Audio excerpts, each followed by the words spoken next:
પંચાયત સમાચાર 24માં આપનું સ્વાગત છે। પશ્ચિમ બંગાળમાં ભાજપના ઐતિહાસિક વિજયને પગલે દાહોદના લીંબડી ખાતે શાનદાર ઉજવણી, કાર્યકરોમાં ભારે હર્ષોલ્લાસ। પશ્ચિમ બંગાળ વિધાનસભા ચૂંટણીમાં ભારતીય જનતા પાર્ટી ઐતિહાસિક અને પ્રચંડ બહુમતી હાંસલ કરતા દેશભરમાં ઉત્સાહનો માહોલ છે, જેના ભાગરૂપે દાહોદ જિલ્લાના લીંબડી ખાતે પણ સ્થાનિક સંગઠન દ્વારા શાનદાર વિજયોત્સવ મનાવવામાં આવ્યો હતો।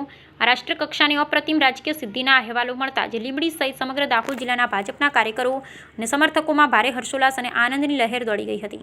લીંબડીના ઐતિહાસિક સુભાષ ચોક ખાતે સ્થાનિક ધારાસભ્ય મહેશભાઈ ભુરિયાની વિશેષ ઉપસ્થિતિ અને અધ્યક્ષતામાં આ ભવ્ય ઉજવણીનું આયોજન કરવામાં આવ્યું હતું। આ કાર્યક્રમમાં પક્ષના વિવિધ મોરચાના હોદ્દેદારો, સ્થાનિક આગેવાનો અને વિશાળ સંખ્યામાં કાર્યકર્તાઓ ઉમટી પડ્યા હતા, જેમણે સંગઠનની ઐતિહાસિક સફળતાની ઉમળકાભેર વધાવી લીધી હતી। આ પ્રસંગે ઉપસ્થિત કાર્યકર્તાઓ એકબીજાને મોં મીઠું કરાવી અને તથા ભવ્ય આતિશબાજી કરી પોતાની ખુશી વ્યક્ત કરી હતી। ફટાકડાની ગુંજ અને મીઠાઈના વિતરણ થકી સમગ્ર વિસ્તારમાં એક ઉત્સવ જેવો માહોલ સર્જાયો હતો, જે ભાજપના રાષ્ટ્રીય વ્યાપ પ્રત્યે સ્થાનિક સ્તરે કાર્યકરોનો અતૂટ વિશ્વાસ અને પ્રબળ સમર્થન ઉજાગર કરે છે।